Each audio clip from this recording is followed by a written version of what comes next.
নমস্কার আমার খুদে বন্ধুরা, তোমরা কেমন আছো? আশা করি ভালো আছো। আমি অভিজিৎ বিশ্বাস, স্কুল টপারের একজন সদস্য। আজকে চলে এসেছি নতুন একটা রাইটিং নিয়ে, যেটা হচ্ছে কি visit to a book fair. আমি একটা বুক ফেয়ারে গিয়েছিলাম, সেখানে আমার কি অনুভূতি হয়েছে, কি করেছি না করেছি সে বিষয়ে আজকে একটা প্যারাগ্রাফ বা একটা ছোট রাইটিং লিখবো। 10টা সেন্টেন্স থাকবে, ঠিক আছে? এটা সমস্ত ক্লাসদের জন্য অ্যাপ্লিকেবল। ক্লাস 4 থেকে 10 পর্যন্ত সমস্ত ক্লাসদের জন্য অ্যাপ্লিকেবল। যেহেতু তোমরা বড় ক্লাসে উঠছো, বড় ক্লাসদের কথা আমরা বলছি, যদি তোমরা 9-10-এ পড়ো, এর সঙ্গে আরো 2-3টে কথা অ্যাড করে দেবে নিজেদের মতন।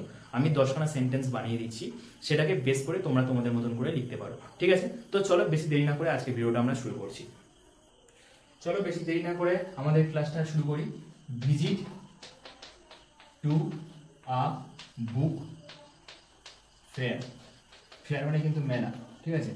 একটা বই মেলাতে তুমি গিয়েছো, সেখানে কি কি বই দেখেছো, কি কি অভিজ্ঞতা তোমার সঞ্চয় হয়েছে, কি বই কিনেছো না কেনোনি, সেই সম্পর্কে আমাদেরকে লিখতে হবে। তবে সর্বোপরি আমাকে মেনটেন করতে হবে একটা ছোট ইন্ট্রোডাকশন, তারপরে মেনটেন করতে হবে আমাকে বাক্যের সবার শেষে একটা কনক্লুশন, ঠিক আছে? তো আমরা প্রথম যে পয়েন্টটা লিখতে পারি সেটা আমরা এইভাবে লিখতে পারি, যে একের পয়েন্টটা সেটা আমরা লিখতে পারি কি, a book fair is the book lovers paradise. DIAC paradise কথার অর্থ হচ্ছে কি স্বর্গ। স্বর্গ। তাহলে আমরা কি বলতে চাইছি, a book fair is the book lovers paradise. তার মানে কি, এটা বুক ফেয়ার মানে কি বই মেলা হয় যারা বই লাভার, মানে কি বই যারা ভালোবাসে পড়তে, তাদের কাছে একটা স্বর্গের মতো, ঠিক আছে? এইখানে একটা বোঝার জিনিস আছে, সেটা হচ্ছে এই যে লাভার্স, এখানে এই অ্যাপোস্ট্রফি এস এর অর্থ কি। অ্যাকচুয়ালি আমরা যে বাংলায় র বলি না, এই র এর জন্য আমরা ইংরেজিতে দুখানা জিনিস ব্যবহার করি, একটা হচ্ছে অ্যাপোস্ট্রফি, ঠিক আছে, আর একটা হচ্ছে কি অফ। এই অফটা হচ্ছে কোনো non living things, non living মানে কি কোনো বস্তুর ক্ষেত্রে আমরা ব্যবহার করি যার কোনো জীবন নেই। কিন্তু অ্যাপোস্ট্রফিটা কখন ব্যবহার করি, অ্যাপোস্ট্রফিটা হচ্ছে লিভিং লিভিং লিভিং থিংস মানে কি জীবিত ব্যক্তিদের ক্ষেত্রে। তাহলে আমরা এই যে ব্যবহার করলাম অ্যাপোস্ট্রফি, এটাকে আমরা দুটো ভাগে ভাগ করতে পারি। একটা হচ্ছে কি এস এর পরে অ্যাপোস্ট্রফি, আর একটা ব্যবহার করতে পারি এস এর আগে অ্যাপোস্ট্রফি। এই দুটোর অর্থ কি আমরা আজকে দেখব। এই যে ব্যবহারটা করেছি এটা কিন্তু এস এর পরে, এর অর্থটা আমরা পরে দিচ্ছি কারণ এটা আমাদের কাছে নতুন, কিন্তু এটা আমরা করে ফেলেছি অলরেডি। আমরা যখন লিখি না যে আমার বাবার নাম, আমার মায়ের নাম, সেই ক্ষেত্রে কিন্তু আমরা অ্যাপোস্ট্রফি এস ব্যবহার করি। কিন্তু এর অর্থ কি, এটা হচ্ছে যখন কোনো সাবজেক্ট কি হয়, একজন হয়, সেই সময় আমরা অ্যাপোস্ট্রফি এস ব্যবহার করি। যদি আমরা এটা এক্সাম্পল দেখি তাহলে কি বলতে পারি, ফাদার্স মানে কি বাবার, ঠিক আছে? এবারে এটা যদি দেখি, এটা হচ্ছে একের বেশি যদি থাকে, সেই সময় আমরা অ্যাপোস্ট্রফি এস এর পরে আমরা যোগ করি। যেমন ধরো আমরা বলতে পারি কি, এই যে লাভার্স, ঠিক আছে, এক্সাম্পল হিসেবে আমরা বলতে পারি কি লাভার্স, ঠিক আছে? এটা হতে পারে, বলতে পারি কি প্যারেন্টস, প্যারেন্টস অ্যাপোস্ট্রফি এস, ঠিক আছে? এরকম নন লিভিং এর জন্য আমি কি বলতে পারি, leg of table, leg of table, টেবিলের পা। তাহলে দেখো বস্তুটা কি নন লিভিং মানে কি জড় পদার্থ, জড় পদার্থের জন্য আমরা কি ব্যবহার করি, অলরেডি সবসময় অফ ব্যবহার করি। এটা হচ্ছে বিষয়। এইবারে যে সেকেন্ড পয়েন্টটা আমরা লিখতে পারি সেটা হচ্ছে কি, আমরা টাইমটা দিতে পারি যে আমরা কবে গিয়েছিলাম। তাহলে আমরা দিতে পারি কি, ইট ওয়াজ লাস্ট সানডে। কারণ আমরা সবসময় এই সমস্ত ভ্রমণগুলো শেষের দিকে রবিবার থেকে ব্যবহার করব, কারণ কি রবিবারে ছুটির দিন থাকে, কোনো পড়া টিউশন থাকে না, সেই জন্য ভ্রমণগুলো আমরা ছোটখাটো ভ্রমণ যেগুলো হবে সেগুলো সব রবিবারে দিয়ে দেবো, ঠিক আছে? ইট ওয়াজ লাস্ট সানডে। তারপরে যে দ্বিতীয় নাম্বার লাইন, সেটা আমরা লিখতে পারি কি, আমি কোথায় গিয়েছিলাম, বুক ফেয়ারে কোথায় গিয়েছিলাম। তাহলে আমরা বলতে পারি কি, I visited the Kolkata book fair. I visited the Kolkata book fair with my brother. ঠিক আছে? কি বলছি, আই ভিজিটেড আমি ভ্রমণ করেছিলাম the Kolkata book fair, Kolkata book ফেয়ারে, উইথ মাই ব্রাদার কার সাথে, আমার ভাইয়ের সাথে। এবারে আমি কি ব্যাখ্যা করতে পারি, এখানে যে বুক ফেয়ারে গিয়েছিলাম সেই বুক ফেয়ারটা কেমন ছিল তার বিষয়ে আমরা কিছু লিখতে পারি। তো আমি এখানে প্রথম যে পয়েন্টটা দিতে চলেছি সেটা হচ্ছে কি, আই স আমি দেখেছিলাম many book stalls in this fair, fair.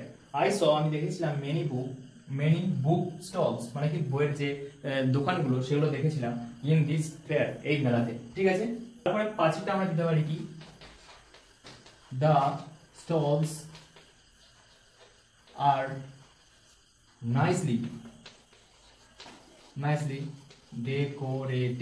decorated মানে কি সাজানো ছিল। The stalls are দেবো না, আর দেওয়াটা ভুল, কারণ আমি কাজটা হয়ে গেছে, কারণ কি এখানে দেখো বলে দিয়েছি লাস্ট সানডে, গত রবিবার, তার মানে কি এখানে হবে কি আর হবে না, এখানে হবে কি ওয়্যার। তাহলে the stalls were nicely decorated। তারপরে দিতে পারি কি, আমি যেহেতু ভাইয়ের সাথে গিয়েছিলাম, সে কি কিনেছে আমি কি কিনেছি সেগুলো দিতে পারি। my brother bought some books। এইবারে আমি দেবো কি, আমিও কিছু বই কিনেছিলাম, সেই বইগুলোর পাশাপাশি আমি আমার বইগুলোর নাম দিয়ে দেবো, ঠিক আছে।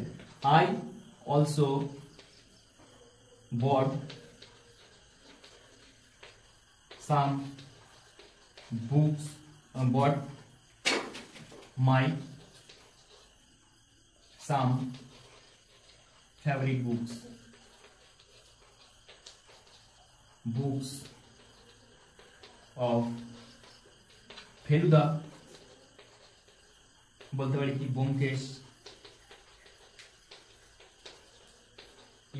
ব্যোমকেশ এখানে, ঠিক আছে। তাহলে কি বলছি, আই অলসো বট, আমিও কিনেছিলাম, মাই সাম ফেভারিট বুকস, আমার কিছু প্রিয় বই, যেগুলো ছিল কি অফ ফেলুদা অ্যান্ড ব্যোমকেশ, ঠিক আছে। তাহলে এখানে আমাদের 7খানা পয়েন্ট কভার হচ্ছে, এরপরে 8খানা আরো আমাদের 3খানা পয়েন্ট বাকি আছে, সেগুলো লিখবো। এবারে 8এর পয়েন্টে আমরা দিতে পারি কি, the stalls were crowded with people of different ages। মানে কি the stalls were crowded, সেই স্টল গুলো ছিল ক্রাউডেড মানে কি জনাকীর্ণ, with people of different ages, বিভিন্ন বয়সের মানুষদের দ্বারা সেটা ছিল জনাকীর্ণ।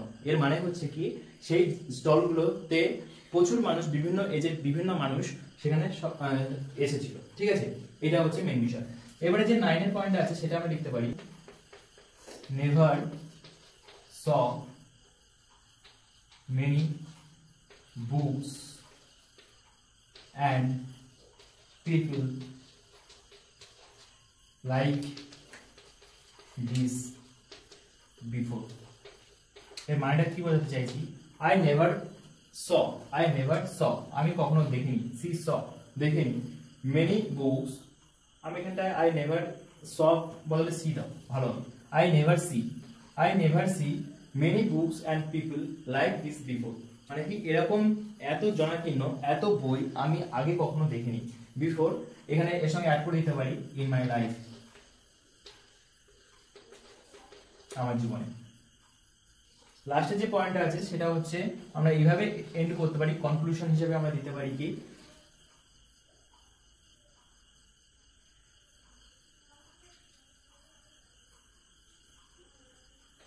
this visit always be in my good